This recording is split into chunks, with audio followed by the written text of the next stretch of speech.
Friends, Romans, countrymen, lend me your ears. Hello, everyone. You are tuned to the MC Lars podcast. It is June 29th, 2020. This is episode 96 with the Beavis and Butthead collector, a.k.a. Mr. Sean Beard, who lives up near Buffalo and Rochester. We connected at the Aquabat show with Cuckoo Kangaroo last year. And he tagged me in a post, and then I started following him, and I was like, this dude is dope. So, yeah, Beavis and Butthead Collector on Instagram. And Sean Beard also plays in a noise band called Waves Crashing Piano Chords, which is an incredible, strange, awesome noise project. And he dresses up. I saw on YouTube, he puts face paint on like Violent J from ICP. And the song we're going to hear at the end of this is his song, I Like You Better. But Sean is an interesting guy, and as the summer is in full swing, I was thinking about memories of, as a kid, up at Tahoe when my parents were sleeping. I know they listen to this podcast, so they're going to know I used to do this. I would sneak downstairs and put on MTV and watch Beavis and Butthead at like 1, 2 in the morning with the sound as low as possible, because I wasn't allowed to watch Beavis and Butthead. But I have memories. I associate the summer with that up at Lake Tahoe. And Beavis and Butthead introduced me to so many bands that changed my life. King Missile, Ween, Dead Milkmen, MC 900 Foot Jesus. And I've actually had 2 artists on this podcast who have been on Beavis and Butthead. Joe and Rodney from the Dead Milkmen and John from King Missile. Anyway, I like this episode because Sean and I really hit it off. I mean, he's such a huge fan of Beavis and Butthead, obviously, and I ask him so many questions, and like an encyclopedia, he drops so much freaking knowledge so quick. Like, what's your favorite episode? Oh, this one from this year, and this happened, and that happened. I saw on Instagram, he became friends with the kid who unfortunately burned down the trailer park that killed his sister. And then Beavis and Butthead were blamed for that. They couldn't say fire anymore. And so he has an essay kind of about that. But he goes deep with it. He's in touch with Mike Judge. He runs the Beavis and Butthead Do MySpace Facebook group, which has got all the Beavis and Butthead episodes. Sean also has a podcast he's starting called Sean Beard's Late Night Morning Wood. And the first interview he's doing is with the head writer, Christopher Brown, and that's coming up in a few weeks. It's actually a video show, and he's doing it like Space Ghost. So check that out. Also, check out the King Turd Collection. Google that on Reddit, the unedited Beavis and Butthead episodes. It seems like, talking to him, there's always been this problem with releasing Beavis and Butthead because there's so much intellectual property with the music, and MTV had a proprietary license to play that stuff, but not to release it. So a lot of the DVD and Blu-ray compilations don't have the music video. Some of them do. Actually, the only thing that came out on Blu-ray was the 2011 season, which was the final season, which we talk about. So peep the King Turd Collection, which he was part of. And I want to shout out the Patreon Larsons for keeping this podcast going. And it also helps with, it covers my cost to make the songs, the music videos. Shout out to the new ones, Rachel Graham, who upped his pledge, and Grant. And shout out to the old ones, Isaac, Tommy, and Brian. And so let me talk to you about what's going on. So I have like a routine of what I'm releasing. Monday, obviously, is the podcast. On Tuesday, I do a new 27th Street. Wednesday, I'm dropping a music video. Thursday, I do the Throwback Thursday. It's old stuff. Friday is Freestyle Friday. Saturday is the day when I just work on content and kind of unplug. And then Sunday, I do Sunday Switch Day. Yesterday, we played Mario Odyssey, and I beat the level right before the Moon Kingdom where Bowser's about to marry the princess, and Mario's going to stop it. So tune in next week for that. Oh, yeah. We are going to get into it now. This is this week's letter to Atlas. Is he sleeping? Is he pooping? Just checking in. How's a little boy doing? These are some messages that you left. Wishing our little baby boy the best. Now it's time for Letters to Atlas. Please leave a message after the tone. This is probably the first, I'm hoping the first message that Atlas has received from the former capital of Britain, Oxford. And I would like to extend all of Oxford's congratulations to Atlas on his birth in somewhere called Missoula, Montana, which I had to look up where that was this morning. Be well. Godspeed. Thank you, homie in Oxford. I recognize the 01865 area code. If you want to leave a message for our baby boy, the Google Voice number is 510-463-4237. That's 510-463-4237. He turned 2 months yesterday, and we love him. He's doing great. So you can leave a letter to Atlas for a future podcast. Oh yeah, the last thing is what I thought was really profound about this episode is Sean talking about how something he loved in childhood, i.e. Beavis and Butthead, how that's brought him a community and a lot of peace and connection as an adult. And I think that's a beautiful thing with media and fandom and nerd culture. The goal of this podcast is connecting people and finding communities through the nerdy, fun things we're into. Like, I'm so into storytelling, humanities, popular culture, right? And so Sean talks about how the things he loved has helped him connect with the people in his life, and how loving Beavis and Butthead as a kid, he got a lot of crap for it. So that was kind of a cool note for him to end on. Also, I talk about it. I talk about how he's an influencer, and I try to give him like tax advice on how to deduct his costs, because he says in the podcast that he spent over $50,000 on his Beavis and Butthead stuff. And I'm like, dude, you should deduct that. He's like, nah, whatever. But I go into like a long business thing about starting an LLC. Let me explain that. If you have some sort of way you monetize your brand online, even if it's not a lot, and you have a lot of expenses that go towards building that brand, you can create an LLC, which this might be kind of insider baseball, and I'll keep it brief, but you can then treat your business entity as a corporation and deduct a lot of things, and then you don't have to pay as many taxes. It's still legal. It's like a way to do it. So I try to talk to Sean about that. I don't know if he was trying to hear it or he cared, or it was just kind of like boring, but yeah, LLC, tax advice, holler, get your business popping for all you influencers out there. Okay, so let's get into it. This is my interview with Sean Beard, aka Waves Crashing Piano Chords, aka Beavis and Butthead Collector. Give him a follow on Instagram. You won't be disappointed. Let's go.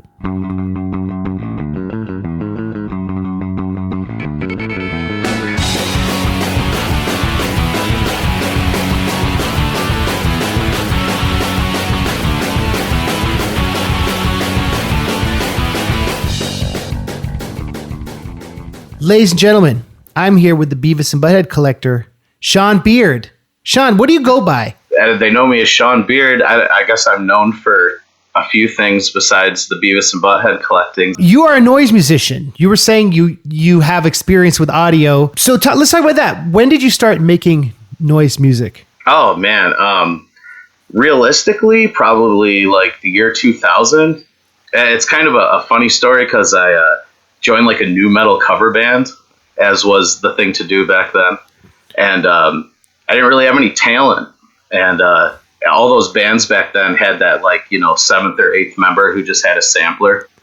Right. And I didn't even know what that was. I didn't even know it was for making beats or anything. So I just like saved up money and I bought a sampler. It had like a zip drive in it. And then I kind of did my research. I'm like, so what is this guy even doing in these bands? And I started like making weird noises and adding them to like, you know, like Godsmack covers or whatever those guys were into. Right. And of course that wasn't really fulfilling because it wasn't really what I was into. But I kept making weird noises, and around 2005 it actually turned into a live show more. And yeah. Did you ever tour with it? Yeah, I toured a little bit. Nothing. I got a lot of offers to go to. I got offered to go to Japan, Australia, Texas, you know, all over. But I never went too far with it because the live show I did, it was kind of confrontational, as in I would like physically assault the crowd and usually get hurt and hurt other. You know, it was one of those radical, stupid things. So I never wanted to go too far from my comfort zone because I'm realistic, and you know, I don't want to be in Japan where there's a language barrier and I get stabbed during my set, and I have, you know, who the hell do I call? You know, I'm just kind of a dork doing it, you know. So I got offered. I did go. I've been to Michigan, as far as that, quite a few states and whatnot. It has a following, but yeah, I don't know. There was just too much of a risk factor to ever go through with it that far. Waves Crashing Piano Chords is the name of it. That's the last record. I know that record, there's like no information on it but the title. But you released it on 8-track, right? Or on a reel-to-reel? Reel-to-reel, and that's the discography, because I just retired it last April. I did it since 2005, and I got too old to keep doing it or something like that. But yeah, I released the discography on reel, on 8-track. I ran a label for years, Hate Track Stereo, HA, and released a lot of artists on 8-track and stuff. I've always been kind of a nerd for the 8-track format, so I would refurbish I would refurbish old 8-track, because even back when they released them, they were like, they're a bad format, even when they were new. So I would kind of refurbish them and make them better than they probably even were initially. And then I, released mainly at first noise artists on them, but then I released like some psychedelic rock band from Indonesia, and that got into the Indonesian Rolling Stone. My label did and stuff. So it's kind of cool. That's tight. Yeah. So lo-fi renderings of noise music sound better, I'm sure, than like perfect binary quality, right? Yeah, I mean, if you like master your noise album, you're probably just like, you should probably just stop. Kind of just like missing the point, I guess. Well, so you were at the show I did with the Aquabats last fall, yes, right? Yeah. And what was the venue? It was in Buffalo, right? There's so many defunct places now. I played the Icon with Bowling for Soup years ago. It was called the Town Ballroom. I Googled it. Back in the day, that's the one you'd like go to the least. You know what I mean? And now it's like the only one left. Because there was Memorial Auditorium is gone, right? That was gone years ago. Pretty sure. I mean, there was the Continental, which was my favorite back then. Mohawk Place came back, if you're familiar with Mohawk Place. Oh, yeah.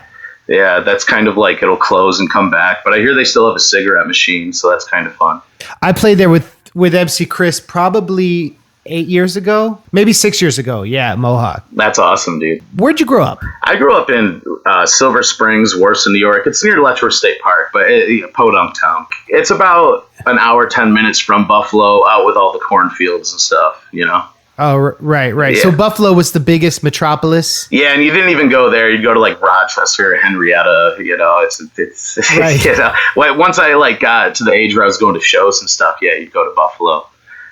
Get someone to give you a ride. And hope that it's not too snowy, right? That you can make it. There were so many blizzards you'd go through, and you just wouldn't even think about it.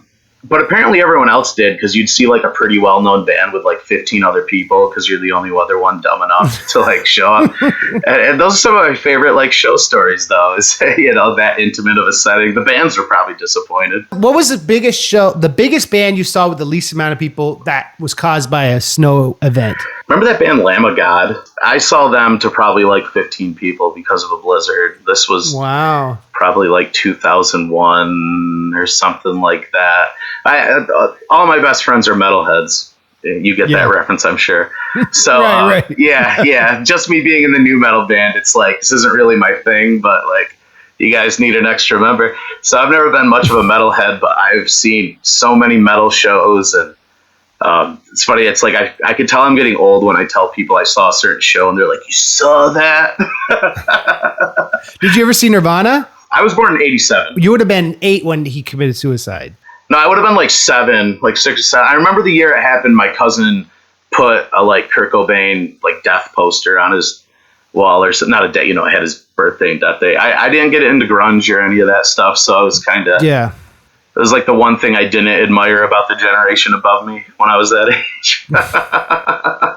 It's like, why are all these kids so sad? Right. Well, I'm sure. Okay, so let's get into it. So you would have been what, 9 when you discovered Beavis and Butthead? No. They came out in 93. I was born in 87, so I would have been around the 5-6 age range. Oh, you were young. Oh, I was very young, and I got into it as soon as it happened. Did your parents mind? No, actually, the story is my parents like split up for that year, and my dad like moved in with one of his like friends he grew up with, and his name is Ronnie Henning, and Ronnie was pretty much. I don't know, let me just set it up. You'd go into Ronnie's living room, and it was a recliner, a TV, 2 bookshelves filled with big box VHS pornography, and like 3 boxes of like Hustler. Hustler was like the real dirty magazine. Yeah, just like boxes of that in the corner.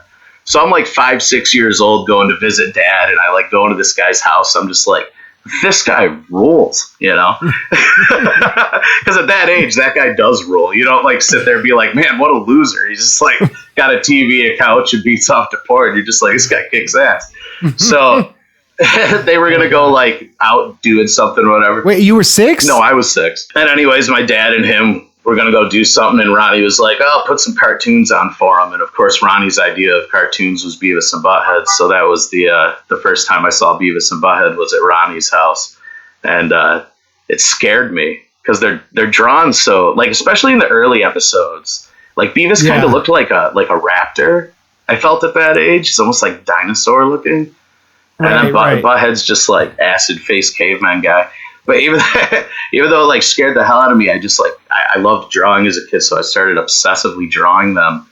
And and then like you'd see it at people's houses, and no one really had cable back then, so until 95 I didn't see it regularly because we didn't get cable. But you remember like the comic books came out, and like they came out with that album with Cher on it and stuff.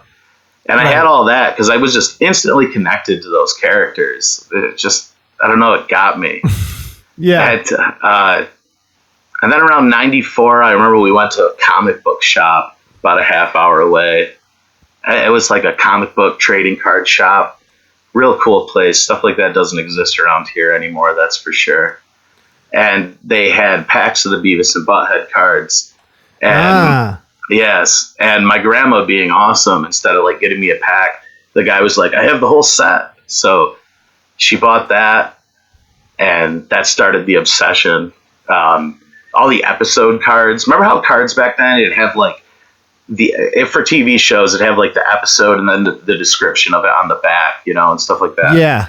And like a scene from an episode. Exactly. And then full description on the back and stuff. And they did that. But at that point, 1994, like 50% of those episodes were already banned or edited and definitely not re-airing.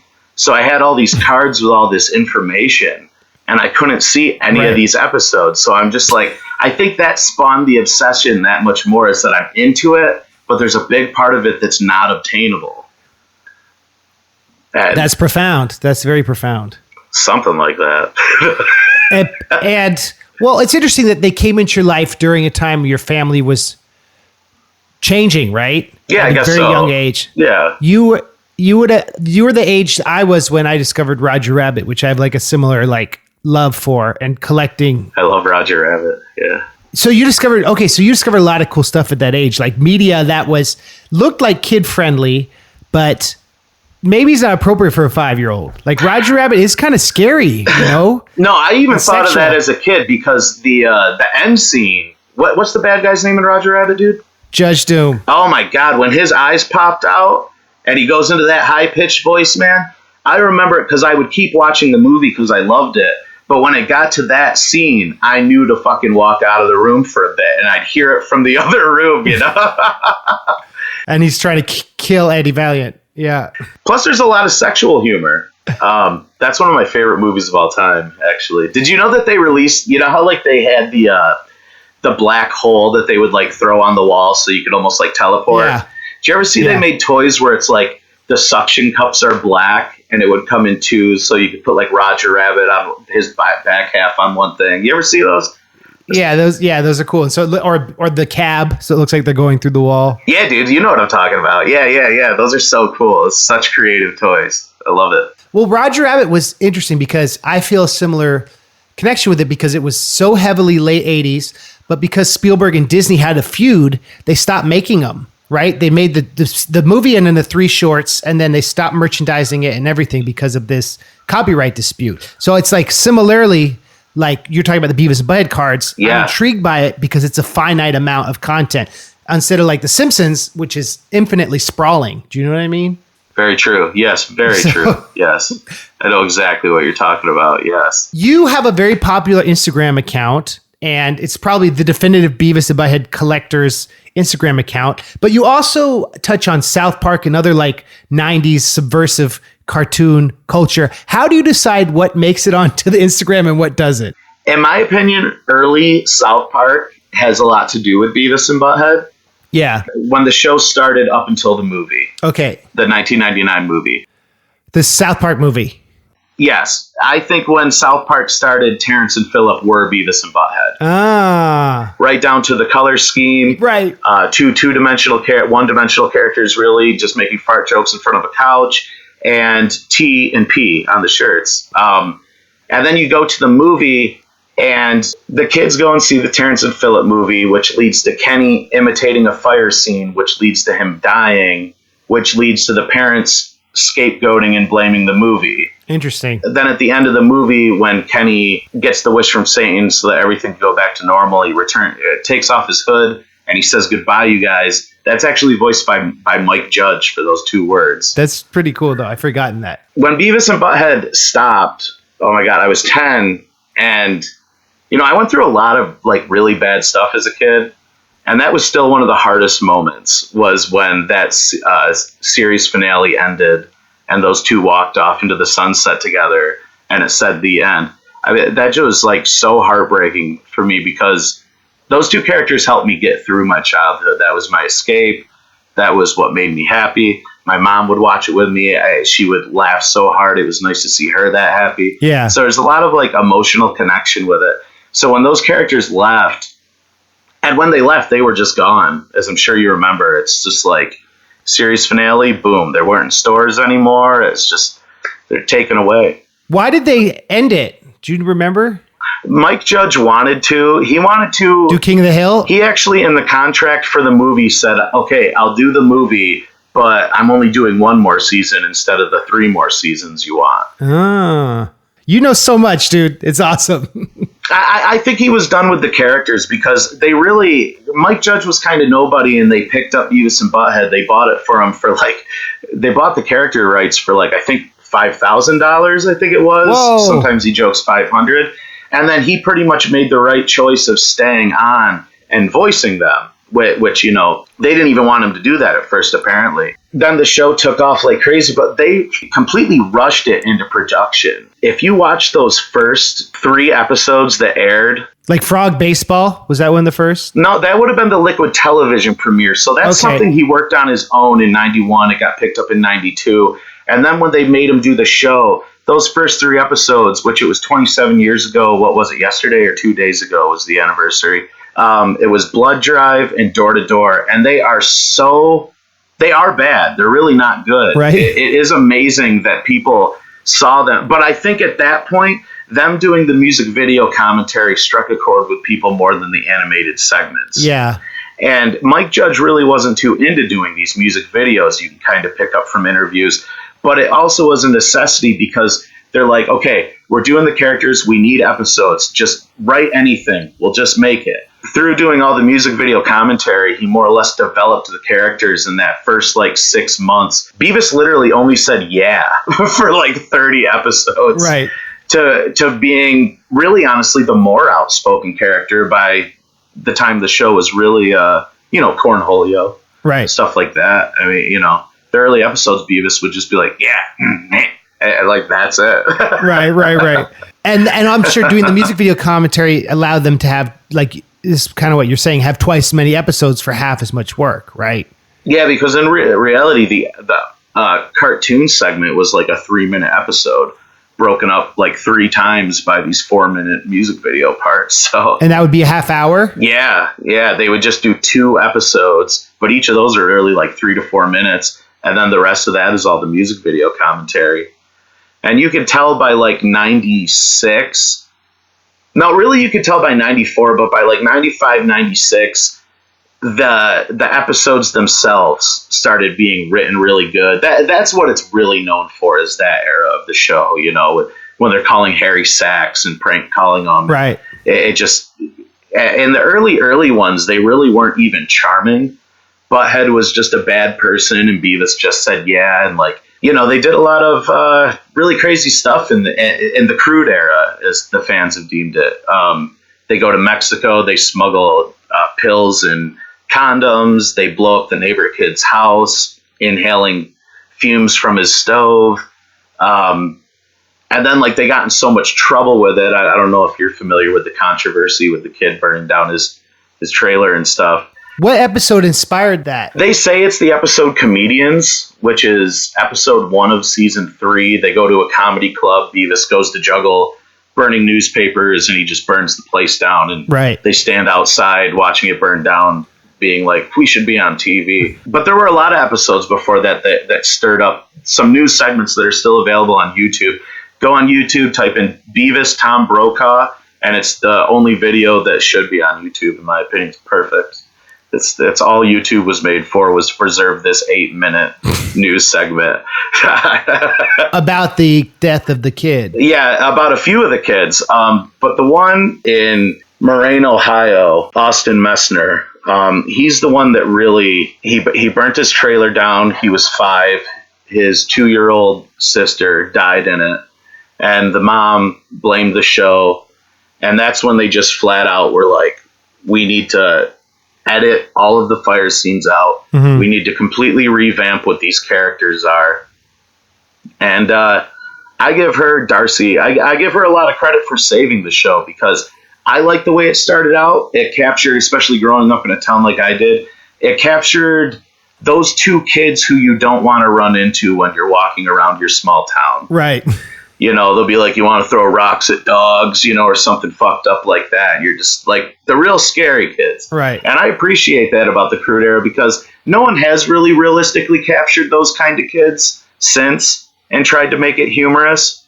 But through the censorship and all that, I think when the show got revamped and they really made them 2 wannabes who were charmingly, you know, just ignorant and stupidly ugly confident, you know, and right. I think that's why we love Beavis and Butthead. Then they're relatable. Then there's a redeeming quality. There's a lot of justification. They'll burn a place down, but they won't even get why it happened afterwards. Whereas in the first episodes, they would just burn a place down. They're kind of mean. They were very mean-spirited. And as the show went on, Butthead is truly only mean-spirited towards Beavis. You know? Like, going back to the music video thing, the commentary is very sharp and funny, and like going back and watching it now, it's interesting that they picked really hip, kind of controversial, cutting edge underground stuff that MTV wasn't really showing. So like you talked about your independent label and like having an international audience, people like you and me learned about this whole underground world that absolutely we didn't know about, right? And like King Missile, that's my favorite band, that found out through Beavis and Butthead. That song made it on the radio, and I know it's just because Beavis and Butthead watched it. They made so many bands, Guar especially, like they made so many bands huge. 100%. That is really interesting, because I have read interviews with people at MTV who are pretty much like, we would get so many music videos sent to us that we had like pretty much a room dedicated to videos that we just weren't going to ever even view, let alone use. Right. And then Beavis and Butthead came into play, and it was like, open up the broom closet. Let's see what some of those fucking... Because remember Plant Man or Saget, Funk Dat? Funk Dat! Right. Before memes were a thing. Yeah, 100%. Yeah. Absolutely. Because you could find... It felt like you were finding everything that existed that was not going to make it on TV otherwise back then. That's for sure. Right. And through the context of it, they, even when they hated something, it promoted it. Some of my favorite stuff I found they hated. Like what? Well, for example, what? Plant Man.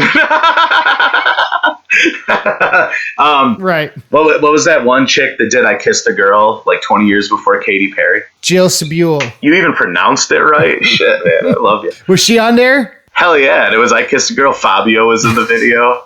They called him Harry Behemoth. She actually did a chorus on Mega Ran in my last album. Gulliver's Travel song. That's her. So that's kind of tight. Get out of here. Yeah, that's tight. She came in studio and sang it. Really sweet. That's how you knew how to pronounce her name, right? Yeah, I think so. And it never would have happened without Beavis and Butthead. No, exactly. Well, we wouldn't have met. I'm sure bands got more people to their shows during this time, because there wasn't like they could use Spotify or Facebook to get awareness, right? I'm sure like there's data that proves having a song on Beavis and Butthead, even if they hated it, turned your tours into successes. Yeah, Rob Zombie still credits his entire career to it. That's awesome. And I mean, that's Rob Zombie, you know? He's not punk rock. I know. Well, he did the segment for the movie, right?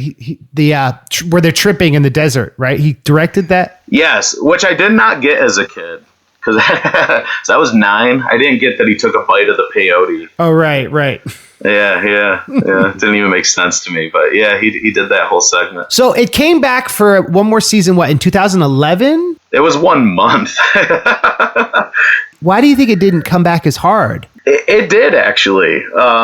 It was the second highest rated show behind Jersey Shore. But the people at Viacom pretty much said the target demographic is 11-year-old girls, and the demographic that is tuning in for Beavis and Butthead is tuning out right afterwards. They tried putting that show on after, where the kids are at spring break in the 90s or something. And, they tried pandering to us, and they just couldn't get us to stick around, MTV's demographics had changed. Exactly. They do every 6 years realistically. Could it have existed like on Comedy Central or something, or is it just... The best thing that could happen for the boys is Adult Swim. Oh, right. Now it's on Pluto, and I'm sure that's because Pluto being a free service on Roku or whatever it is, I'm sure it's getting exposure, and the music videos aren't in, which I don't think will ever happen in reruns. That is where MTV is a necessity. And even that, I don't think it could happen too much nowadays. Because they have the license. Yes, but Adult Swim, I think, makes perfect sense. Because Beavis and Butthead kind of set the ground for short episodes that end abruptly. Right. And Adult Swim picked up on that, really, Aqua Teen Hunger Force, you name it, man. Yeah. Yeah. I don't think King of the Hill or Family Guy would be as infamous as they are, or have had the comeback they did without Adult Swim. Right. That's true. Is Mike Judge still passionate about doing it, or does he feel like it's kind of played out? He says it's his two favorite creations. I think that's why he's so protective of it. That's why there's 85 episodes we're never going to get on DVD. That's why there's only 30 of the music videos out of the 1,000 or better. He wants it preserved for its best. Interesting. And those first, the crude era, isn't the best of the show. It's for people like us, and myself, I put myself low on this bar, but the King Turd Collection is a fan preservation project that's been going on now for maybe 2 decades. Just a couple of dudes online from all over getting home recordings from eBay and finding all those banned episodes and getting the fire references and all those music videos. And if you go on torrents, if those are even still a thing, it's like 78 gigabytes.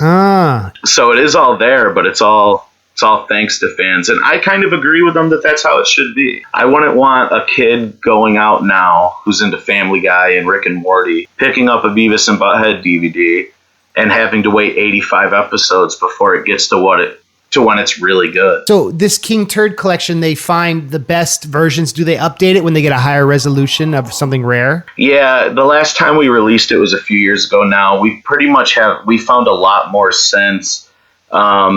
We want to put it on like Blu-ray quality. But the thing is, some of those episodes, being on a Blu-ray or not, you're going to tell that they're VHS rips. And when there's certain episodes that made it to DVD, but the fire scenes are missing, when you're watching on the King Turd Collection, it goes from DVD quality to all of a sudden a VHS rip of Beavis flicking a lighter.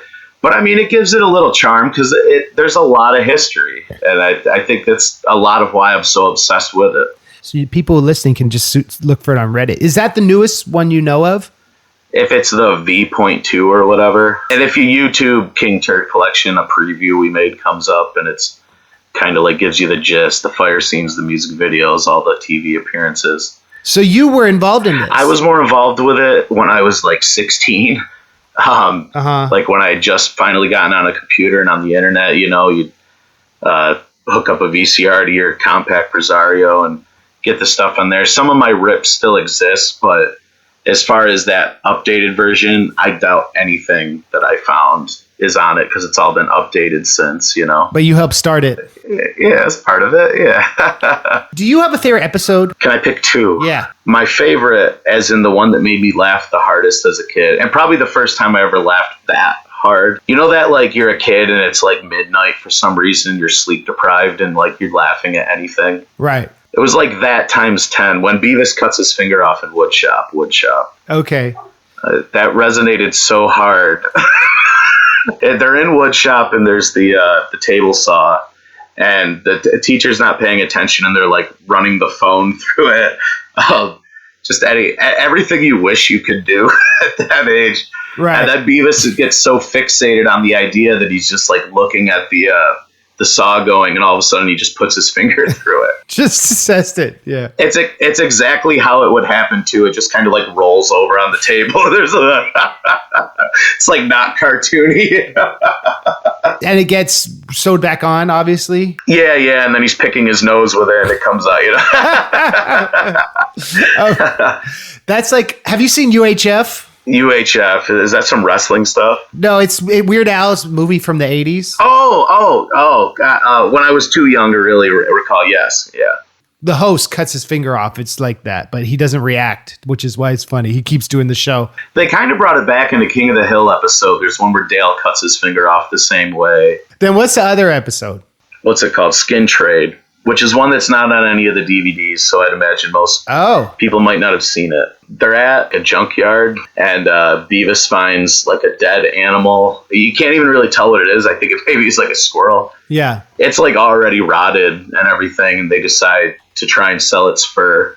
First stop, they go to the Quick Mart and try to trade it for some nachos. And the guy just gives them the nachos, so they'll like get rid of the so that Beavis decides that it's lucky. And you can tell over the episode that Beavis starts like having a bond with this dead animal. What's amazing about this episode is that it's so morbid, but it's probably the most touching. Right. Because I look at these characters a little deeper than most, probably. Like, I see kind of the sadness in that they have nothing, but they also are too dumb to question it. Right. And this is like Beavis's equivalent of having a pet, is walking around with this dead animal. Yeah. And anyway, they try selling its fur and whatnot. And there's one really touching moment where Beavis like freaks out on the fur salesman, and Butthead opens the door for Beavis. It kind of just like lets him walk out while he's freaking out. And Butthead is never nice to Beavis. Right. And it's one of those moments that really like shows how much of a like domestic relationship they kind of have. They kind of are a couple. Right. Like, if Beavis ever gets too wise, Butthead is going to strike him down. Right. But if Beavis is being wise but making an ass of himself to other people, Butthead is going to hold the door open for him. Right. So it's like tell something special about their relationship. Yes, and that makes that my favorite episode, yeah. I remember there was the, what was it? The History of Beavis and Butthead was a DVD collection I got on eBay like 15 years ago for a lot of money. And I sold, you bought it. I sold it for a lot more than I paid for. Have you heard of this collection? I have the VHS, of course. Is that pretty rare still? It came out in 2001. It was recalled the day it came out. So in the early 2000s, Mike Judge ended up getting some of the rights to Beavis and Butthead back. Okay. And that is about when the logo changes. So the Mike Judge collection wasn't out yet. Really what the history of is a compilation of 4 VHS tapes that were only released outside of America. Oh, so you have the original VHS? Yes, but then, so they put it in stores. Mike Judge found out because it's a compilation of, and when I talk about how bad those first few episodes were, if you watched it, those were those first few episodes. Right. Really poorly drawn, voices way off. They kind of like don't go anywhere. And Mike Judge, like, he did not want those released. So that was recalled from shelves the day it hit shelves. The VHS I have of it, do you remember back in the day, the store would get sent screener copies so that they could play it over the TV monitors? Yeah. So the VHS is just that. It wasn't for retail. So that was just, there's probably way less of those than the DVD. Wow. So that's worth a lot. Yeah, to me. I mean, no one else cares about this crap, dude. I couldn't resell this shit for what I paid for it, trust me.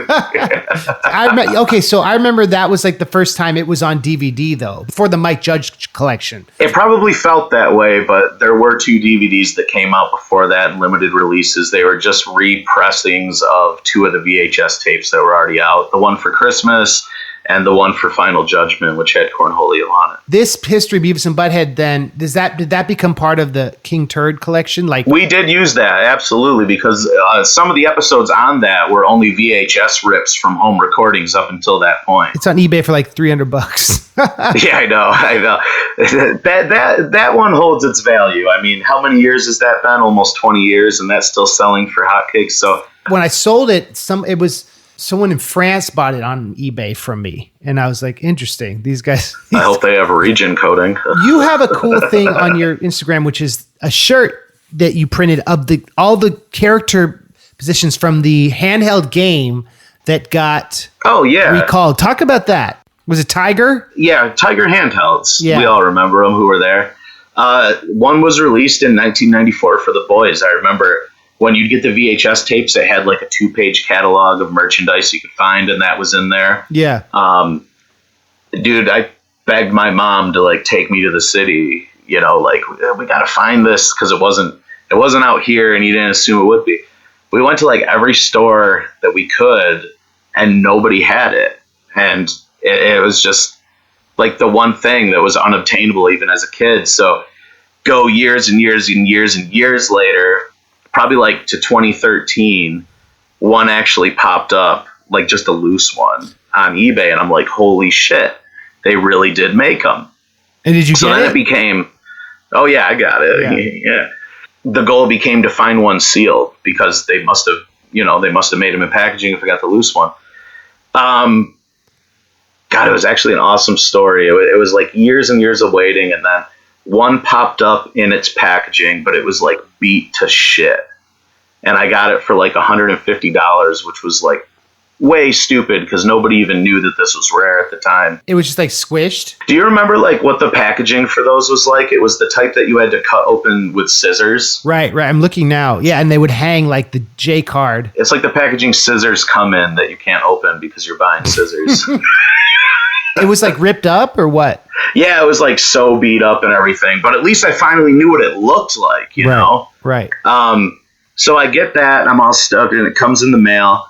And it comes in the mail, and like an hour later, I check eBay, and there's one brand new. Like it's the packaging, and it hasn't even been opened for $10. What? And I'm like, no way.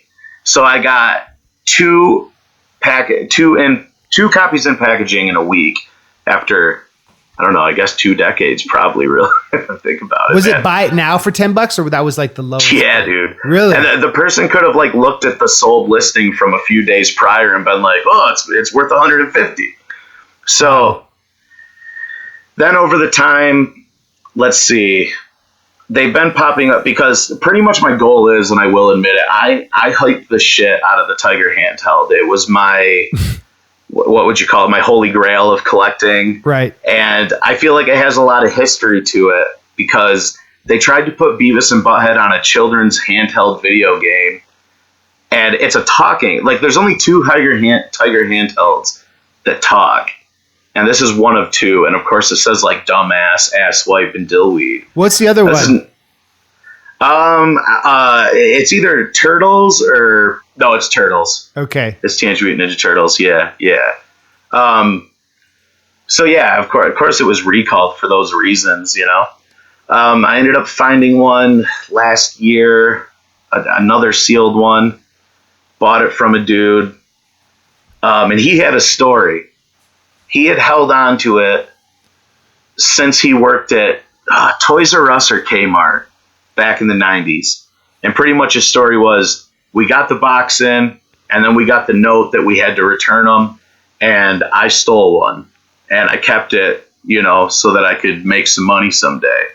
And it was like the most pristine copy. I actually got a custom case built for it and everything. Yeah. So anyway, in my opinion, that is the rarest Beavis and Butthead item that's licensed. So how did you get the logo of the screen that became the shirt?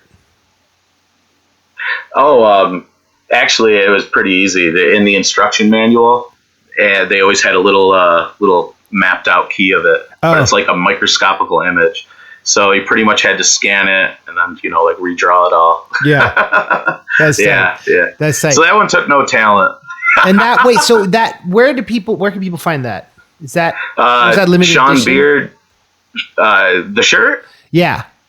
SeanBeard.threadless.com.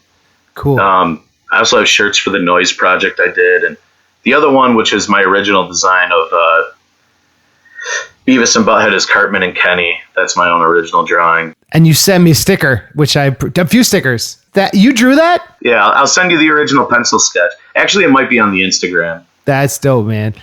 Thank you. Let's talk about the future of Beavis and Butthead. Do you think there'll be another movie or anything that you can't reveal? Please you could say I'll pass on that. But like, would you ever get a second one? No, even though an interview came out last year from Mike Judge saying he is considering it and he wants to do it.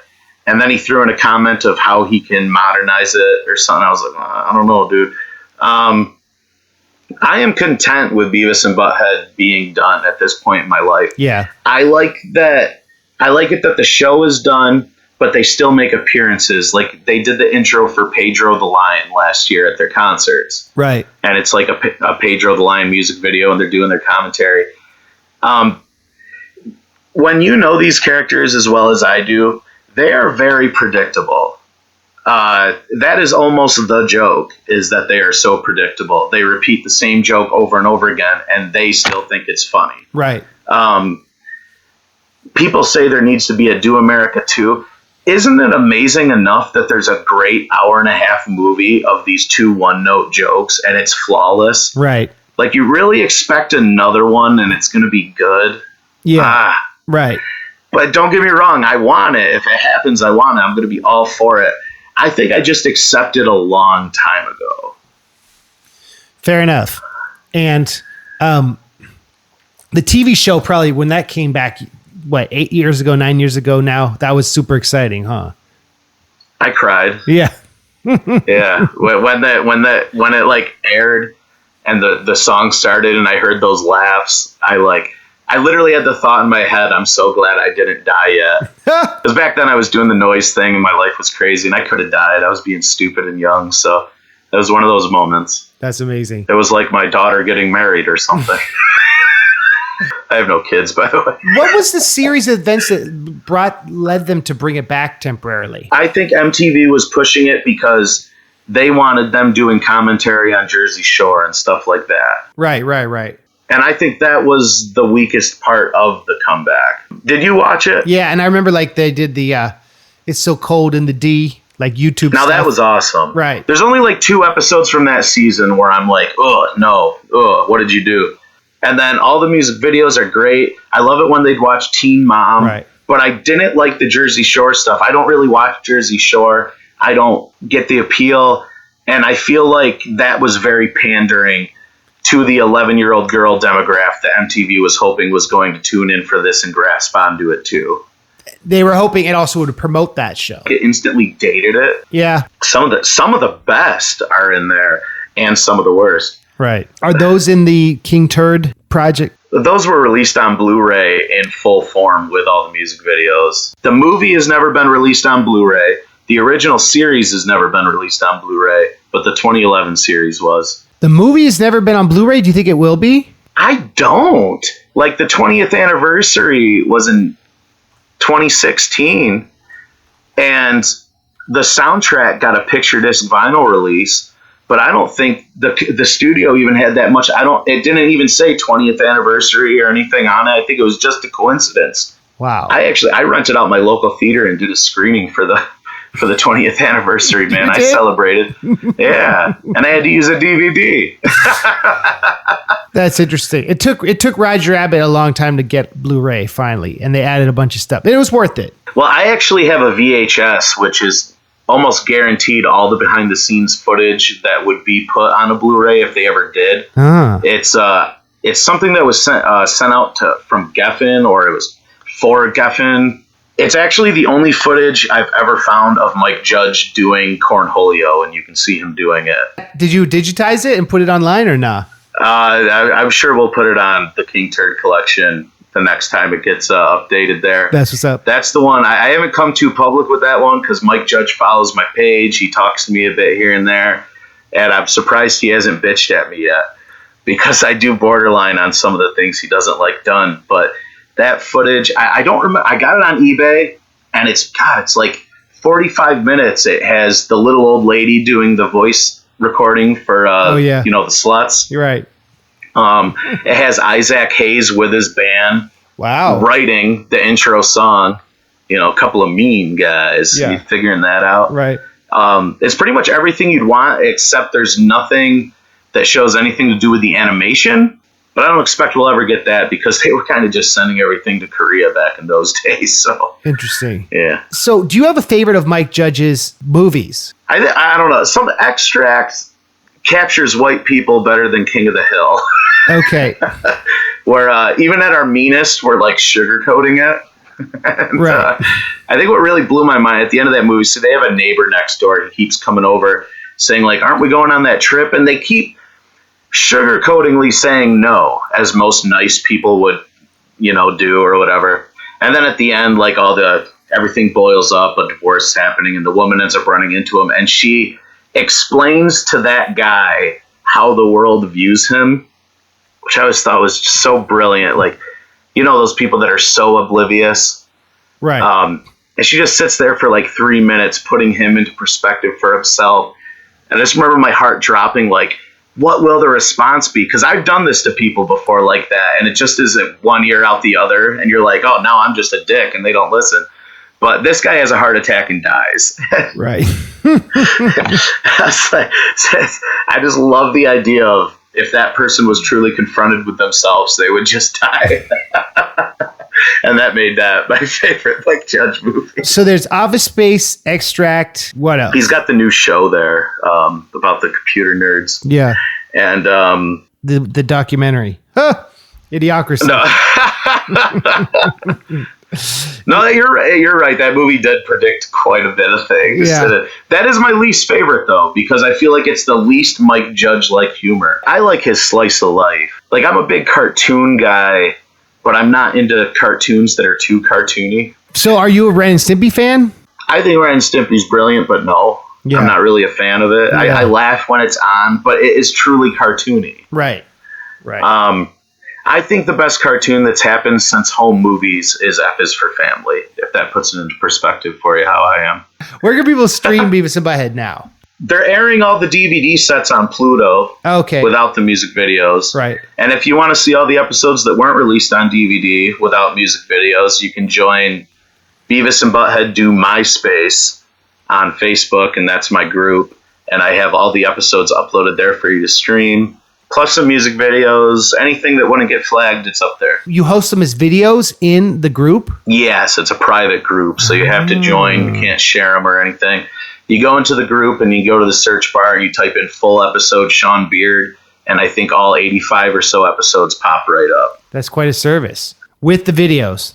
No, right, because that would get flagged. Exactly. Yeah. Exactly. But as we said earlier, some of those videos were so fucking obscure that you don't have to worry about it. But you'd be surprised. Right. I uploaded some and I'm like, who the hell remembers that song? That got flagged. And you just wasted 2 hours. I mean, it's the first of its kind because it was the first to show like Gen X youth, right? To have to play with the line of taste beyond The Simpsons. The first big cartoon on MTV, right? Probably the biggest cartoon MTV's ever had, would you say? It is the biggest cartoon on MTV. I think it portrayed humans as humans right down to the point of they were watching the same TV channel we were. Right. And I think that is the connection that really scared parents with the characters back when that happened. That we are these kids. I mean, you're sitting there and there's a show on with these two kids being like, and you look at your kid and your kid's like, and you're like, no way, buddy. Yeah. This shit needs to stop right now. My parents weren't a fan of it. I had to sneak watching it. Yeah, they were not. And we had our TV time very limited. We could only watch on the weekend. I do relate to Stuart in a lot of ways. I do too. And Van Driesen. My apartment is like Van Driesen's house with Beavis and Butthead. She had lava lamps and fucking 8 tracks. Whenever they were in a certain context, their shirts said Skull and Death Rock. That's right. That was only on merchandising, yeah. Because they didn't want to have to pay Metallica and AC/DC.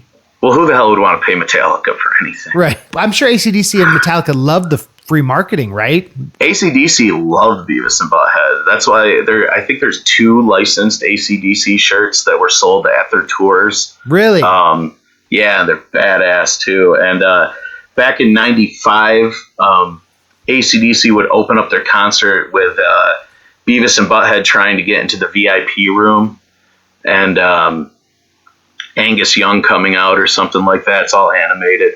That's tight. Yeah, AC/DC totally embraced it, and I'm a huge AC/DC fan. I have Beavis and Butthead tattoos all over me. And I put AC/DC in Butthead's shirt. I don't fuck with Metallica. That's not going on me. So they weren't feeling it. I think Metallica was feeling it, but they are just bad people. There's one licensed Metallica shirt, and I bet Metallica got all the money. That's interesting. What was the connection to Gwar, and why did that become like their darling? And why were they in the video game and everything? Like, I just figured it out kind of recently.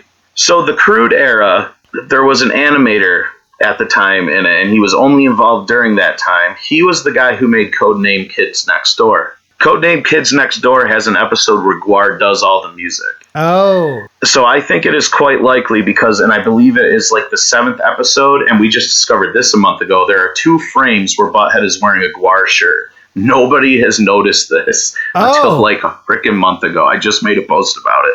I don't think it was a Mike Judge thing so much. He's never embraced it. Gwar is not on any of the DVD sets. And one of my best friends, Justin Novak, actually works for Gwar. He just moved into my small town very recently. We became really good friends. I know. He's like, you abuse it, but I work for Gwar. We're like, whoa, you know? And I asked him if he would ask them, like, because apparently Gwar made the music for the game. Right. Well, he got back to me, the guitarist, the original guitar, I can't remember the name. I'm honestly not a Gwar fan. He made all the music for the Sega Genesis game, not the Super Nintendo, not the Game Gear. But I think it all comes down to the Codename Kids Next Door guy, and then MTV liked the idea, and then they put it in the game. And after the game, they don't talk about Gwar after that. They watched 2 music videos, and that connection kind of like went away, but fans never forgot it. Like, I think everyone agrees Gwar is Beavis and Butthead's favorite band. Except maybe Mike Judge and me. Was it because it was easy to get the license and they wanted to be involved and they were like the kind of band they'd love? I think it made sense. And I also think Gwar and Metal Blade Records was like, yeah, of course. And that's probably made Gwar huge. Yeah, because who was Gwar before that? Did Empire Records come out before 1993? Yeah, dude. Yeah. Like they're in it for like a full scene. It's 95. Yeah, there you go. Beavis and Butthead put Gwar on the map. When was Gwar's Jerry Springer appearance with G.G. Allen? Right. You know, we can pretty much credit religion to Beavis and Butthead. I remember when I was at summer camp, someone had the Scumdogs of the Universe tape. This guy who's actually... That's pretty badass. He was the grandson of Shirley Temple, just randomly. This kid. No way! But he had this tape, and I remember he was saying, yeah, Gwar really kill people. They have swords and they're really from space. They walk down LA and they kill people with swords. I was like, whoa, this band is scary, but like, wow. And I asked my dad, have you heard about this? He goes, no, that's not true. And I was like, all right. But it was like the mythology of the band definitely eclipsed. Gwar's good. And people might hate me on Twitter for this, but the only song I can really remember is Sick of You. Well, that is their only song besides Fucking an Animal. I'm probably more of a Gwar fan than I admit. I know like albums. I think they're fun and stuff.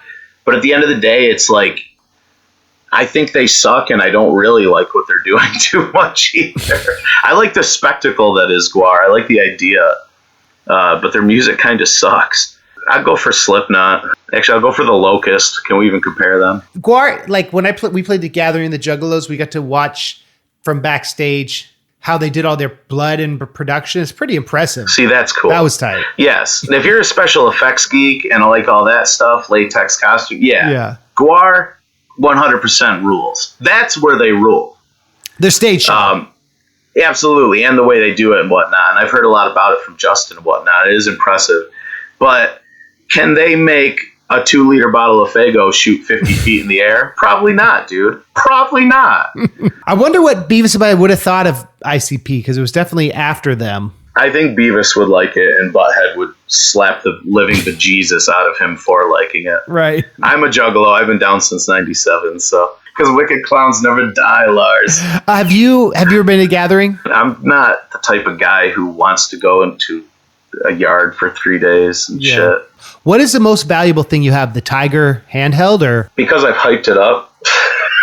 Maybe. Yeah. Because one sold for like 1,000 recently or something. Wow, thanks to you. Did you get a commission? And a loose one sold for like 650. That's ridiculous. Is the game fun, or is it kind of like frustrating and boring and hard to play?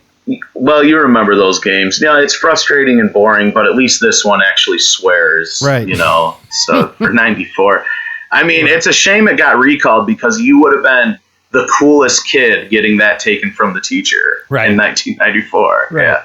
Teacher takes it, it's like dillweed. She's like, The most valuable thing I have probably is either the international VHS set, which I think I'm probably, I am. I'm the only person that can still claim that has that, because that's that hard to find, because it's spread out through all these other countries. So all but 4 of the original episodes were released on VHS. Really? But it was all throughout other countries. Like, we only got 10 of the tapes, and then the UK got like maybe 13, and then Australia got 6. And the Australia ones came out in 2002, which VHS was more or less dead by that time. Those are so scarce. Until I found my copies, they were just rumored to exist. So what were the 4 episodes that weren't released? I can guess why, because they all have... The fire ones? They're all gun related. Heroes, Incognito, Canoe, which Canoe, I don't know why that one. I think Van Driesen gets mauled by a bear, but I don't know. And then the 4th one is cow tipping. Oh, right. Which isn't gun related, but they tip a cow. Right. But I think the first 2 are gun related. I think that's why they never made it onto any home video release whatsoever. And even some of the ones that did make it on, they're edited. The one where they sniff paint thinner, that whole scene is missing. From the VHS? Yeah, well, I had those VHS tapes as a little kid, and I just remember certain episodes in them. It's like, man, that episode seems so unfinished. Right. And then the internet comes out and you find out, like, well, the reason they did that is because they sniffed paint thinner, and it's like, relit the flame, It's like, oh my God, this show is so awesome and there's so much missing. It's been a rewarding thing to reconnect with in your adult life. Apparently, when I become obsessed with something, I don't give up on it. I'm sure with your Instagram and with your online and the Facebook, you're meeting new people and learning from them, right?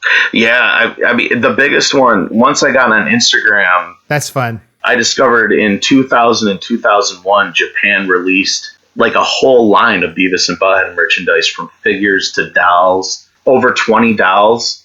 And whereas every country released dolls almost, but it was just always them. Japan made them in their Burger World uniforms. They made them as cavemen. Wow. They put them in swimsuits for no reason. They actually made a Cornholio plush over there.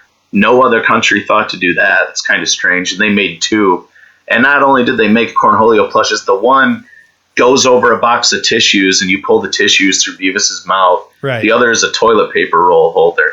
Like, Japan fucking knocks it out of the ballpark. I'm like spending my whole life collecting this show, and I can't tell you how many things I have that just have Beavis and Butthead headbanging on it. Right. Just the same shit over and over again.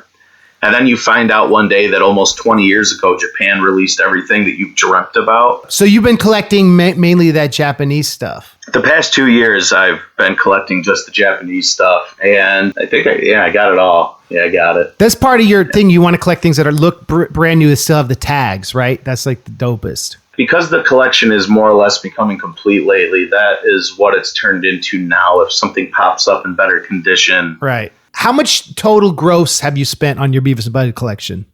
5,000? That's way too little, dude. I've ruined my life over the 50,000? God, probably. Fucking shit, man. In 2013, I started the 8-track label, and it started making me really good money. Okay. And I was just like, you know what? Let's do it. And yeah, could you deduct these as business expenses? Fuck no. Well, you could now probably, because part of your brand is your Instagram brand as an influencer. No, but I'm saying, like, if you... God damn it. Everyone keeps saying that. I had to Google that like last week. Like, what is that? The marketing through the Beavis and Butthead went into, like, you giving us content to talk about to promote your other brand. I'm just saying, if you have an LLC or a company, you could deduct this stuff. I don't know, man. I'm not, like, responsible. I'm just fortunate. I went out and I did the meanest noise thing that I could, and I tried to make no one like it, and then ironically they did, and then the label took off because of that, and then I bought everything I ever wished I could have had, and now I'm just kind of sitting here. I don't know. I've never thought like too hard into like any responsible. Like people ask if I have like insurance. Right. No, I don't.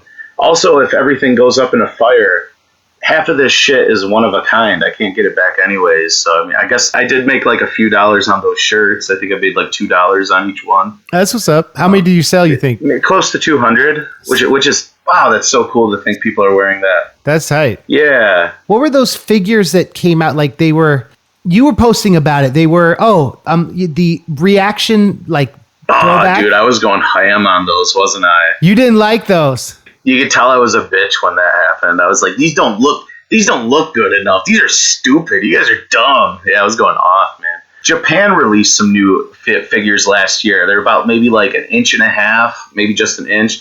And they were in coin machines over there. Cool. Which just another testament to how fucking awesome Japan is with Beavis and Butthead. And they were like some of the best sculpts I've ever seen of the boys. And I have every figure ever made. And they just knocked it out of the ballpark, and they're making them really small. Actually, they're probably like 2.5, 3 inches big. Yeah. And then Super 7 comes out last year, and they're like, we got the license to Beavis and Butthead. Here's what we got going. And they show them, and it's like, it looks like Wallace and Gromit. God, they're just so bad, and it's just, it doesn't really matter. And once I got them in and amongst like 1,000 or so other Beavis and Butthead items, they just blend in nicely and everything. Right. But I just love those characters, and I don't want some asshole company who doesn't really love the product to get a hold of it. It just bothers me. You think they're just cashing in on millennial nostalgia? Absolutely. It's another person who's like, hey, Hank Hill, he was on Beavis and Butthead, TP for my butthole.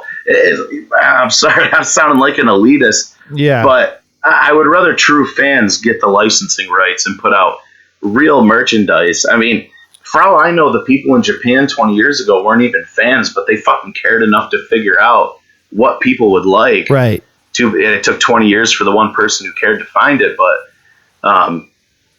I don't know. That was just a farted out project from Super 7. You're saying that a lot of the VHSs were released internationally, right? And not in the US. Do they play in US? No. So you had to convert them, or how have people done that? I didn't even bother. You'd have to get a universal VCR, which is about still $700 these days. Right. I just found out last year that all of them but 6 or 7 did get released in Japan, which was like, oh my God, they got released in Japan, which that's awesome because those will play in our VCR. But they're dubbed in Japanese, or do they have Japanese subtitles? They are not dubbed. They are just subtitles. Oh, that's cool. I do have some Japanese figures that are actually in the other language, though. That's pretty sweet. That's dope. Have you ever heard it dubbed in another language, or is it always subtitled? Always subtitled. Virtual Stupidity, right? The PC game that we got in the 90s, was released on PlayStation 1 in Japan.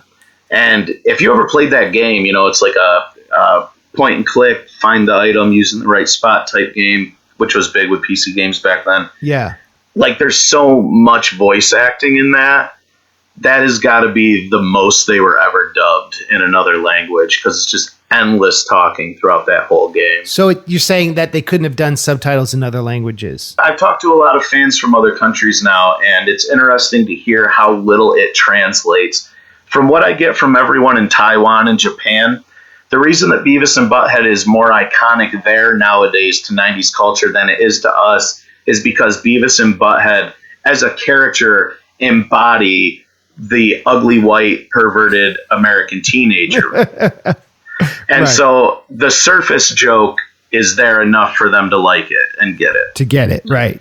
But like things like dillweed, fart knocker, bunghole, ass munch, it doesn't translate into almost any other language. In fact, I think in Sweden, I talked to a guy and he said that over there, Beavis and Butthead was considered really bad because they just called each other fucker and stuff like that in Swedish, more or less. So it's more foul. It was. And in my opinion, that ruins the show. Right. Because I like that Beavis and Butthead isn't first season South Park.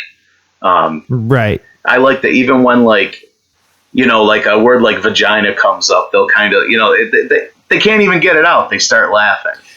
Is the movie PG-13 or PG? I imagine it's PG-13. PG-13. But not R. They could have really played up the foulness, but that would have been off-brand, I guess.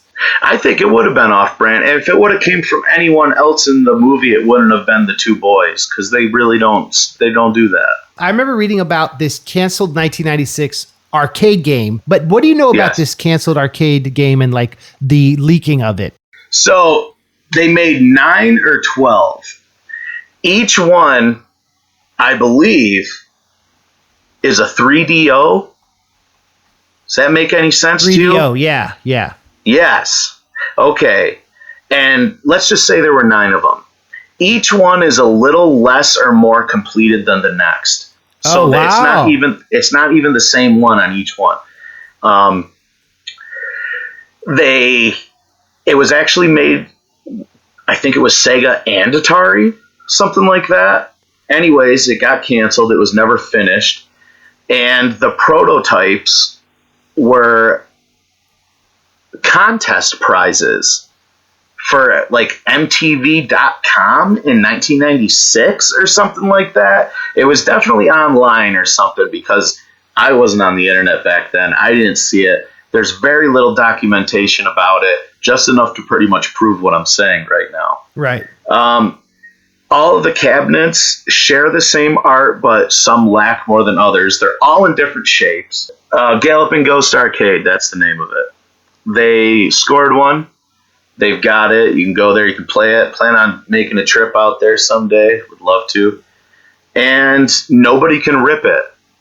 Something about it being a 3DO. They can't. There's no way to emulate it. Now, they may be lying, but I don't think they are.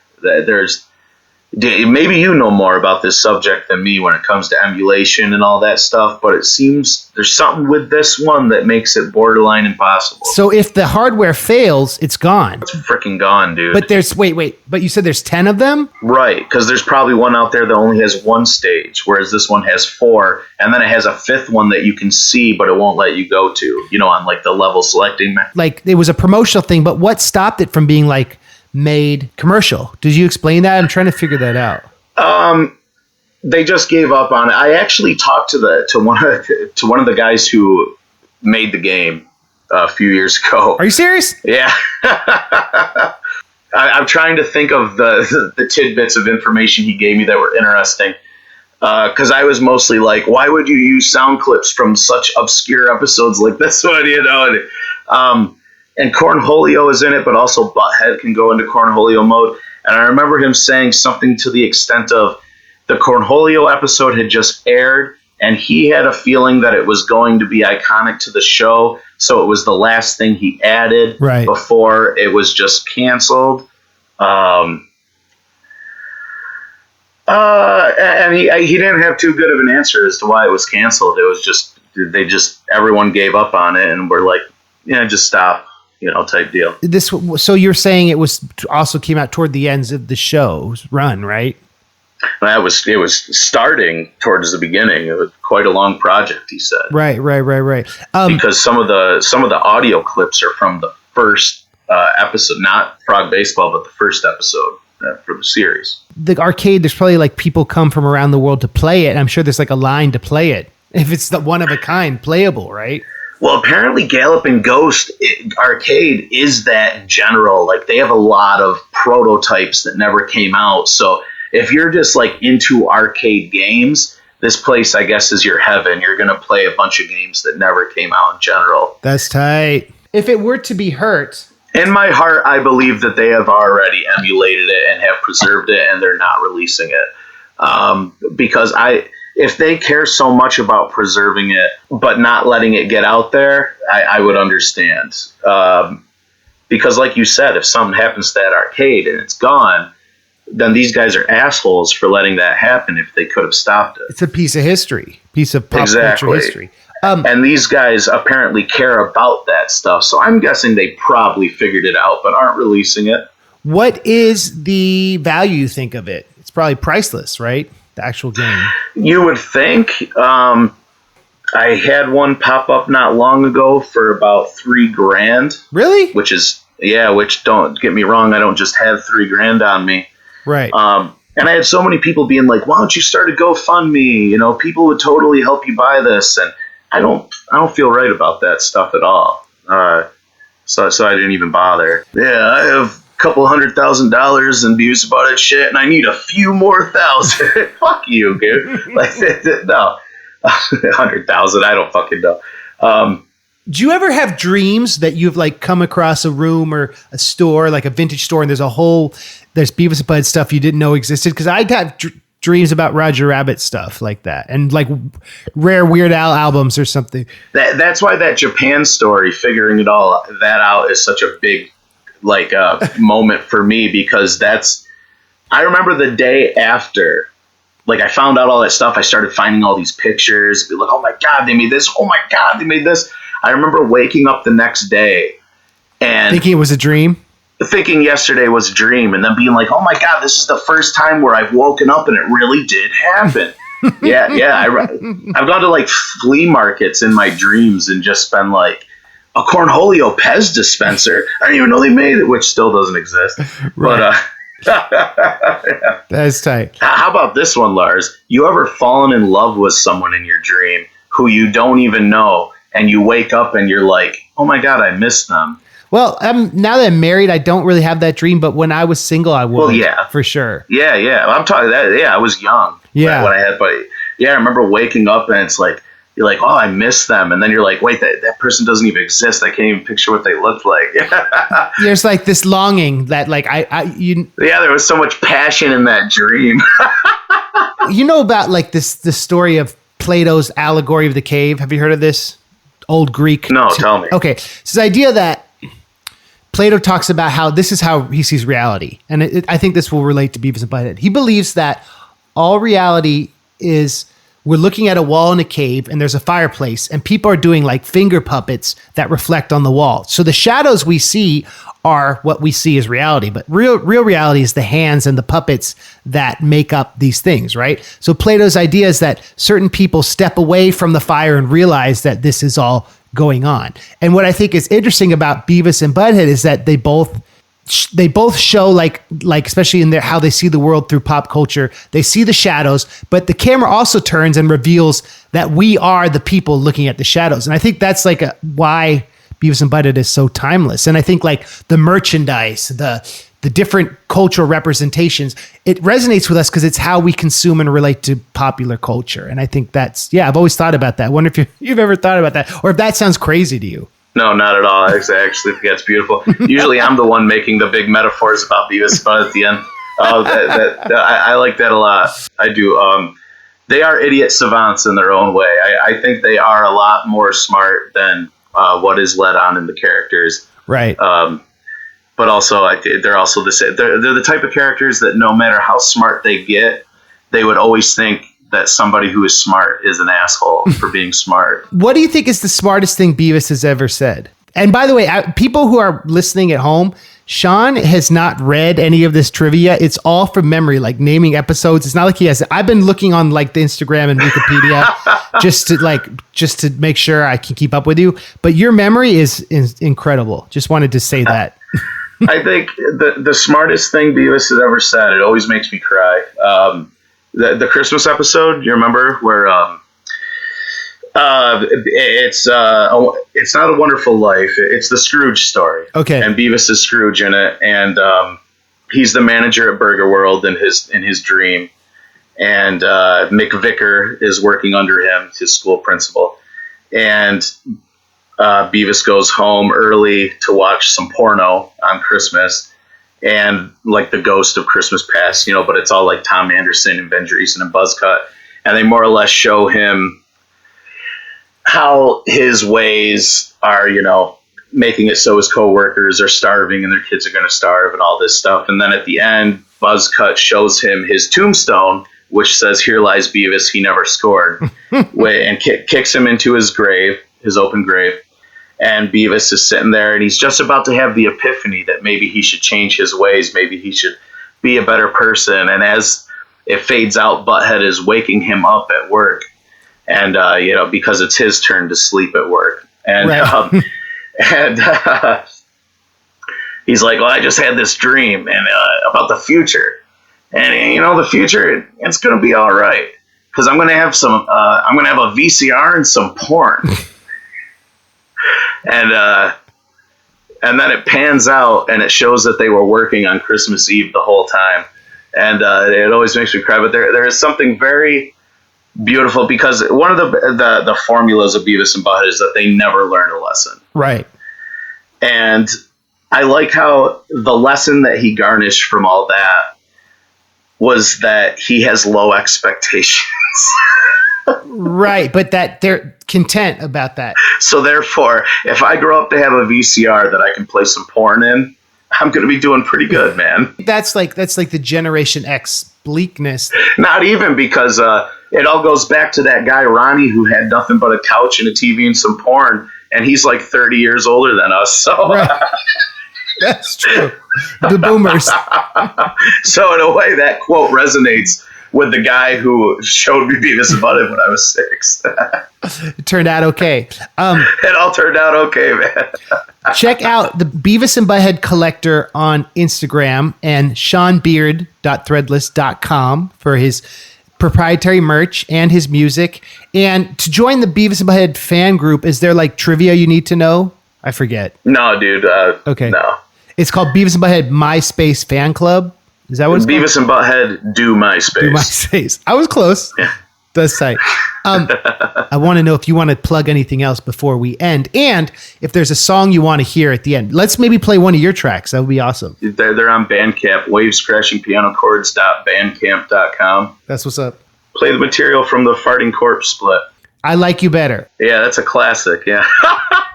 Okay. Anything else you want to plug before we play that? I really appreciate you having me on. I'm a fan of yours. Talking with you is awesome. Just thank you to anyone who really cares about the things I do, because it's just me being me, and it just really means a lot to know that people out there share the same passion for my 2 favorite cartoon characters with me. Because growing up, I didn't have people to talk about this with, and now I do. And I just appreciate everyone who cares, man. Does it feel kind of like, have you ever seen the movie Ready Player One? I've seen clips of it because Chucky's in it. It's basically this guy who's an archivist of the 80s who uses it to like make sense of the world that he lives in. And the plot involves him using his 80s knowledge. I feel like maybe it's a similar story with you. Your love of this 90s culture is helping you. I don't know. It's been like, it's guiding you, it's connecting you with people. It's tight. It's really weird, man. And we could go on for like another hour into this. I won't waste your time. But I mean, when I was a kid, the teachers were so worried that my parents let me watch this show that they forced my parents to make me go to therapy. There is a lot of shit that came from me loving this show as a kid. I was really ostracized by my small town for it, for reasons like that.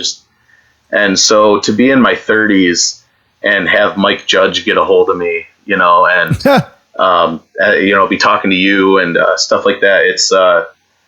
It's complete polar opposite from That is tight. my childhood. So it's I don't know. It's really beautiful, full circle for me. So when I say I appreciate it, I really, really do. And I really love everyone who cares. Next time I come through, you should. I'll put you on the guest list if you want to come out.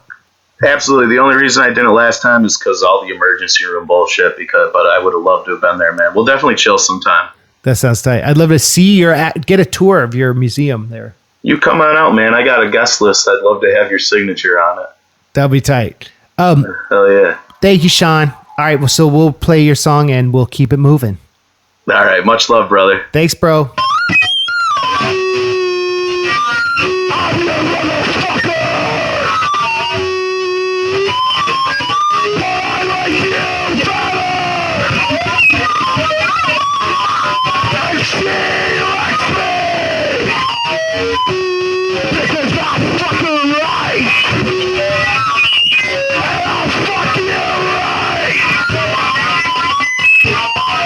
Because I'm your motherfucker!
I don't think I've ever had a song like ended with a noise song. So thank you for listening through that. Sean, thank you. That was beautiful. He sent me the vinyl of that. He sent me some cool merch. He has a cool South Park Beavis and Butthead logo mashup. He's a generous, creative, wonderful guy, and I really enjoyed talking to him. Next week, we got Just Rhyme. Just Rhyme, you may have recognized. He was on the White Rapper Show on VH1 back in the day. He's a professor, Dr. Jeb Middlebrook. He got his PhD at USC, and he's a dear friend of mine. We used to freestyle a lot when I lived in LA. He was at my wedding. He always comes to my shows with his daughter, and he's a great dude. He's in real estate now, but he's Dr. Jeb Middlebrook. So we talk a lot about activism and community. We recorded that at the beginning of the COVID stuff, and I love that guy. So tune in next week for Just Rhyme, and thank y'all for tuning in, and I appreciate y'all. Oh, and by the way, it's MC Lars. All right, thanks everyone. Stay safe. And no, COVID is not over yet, man. So stay safe and don't be stupid, okay? We're going to get through this. We're going to stay positive, and we're going to watch Beavis and Butthead. Bye.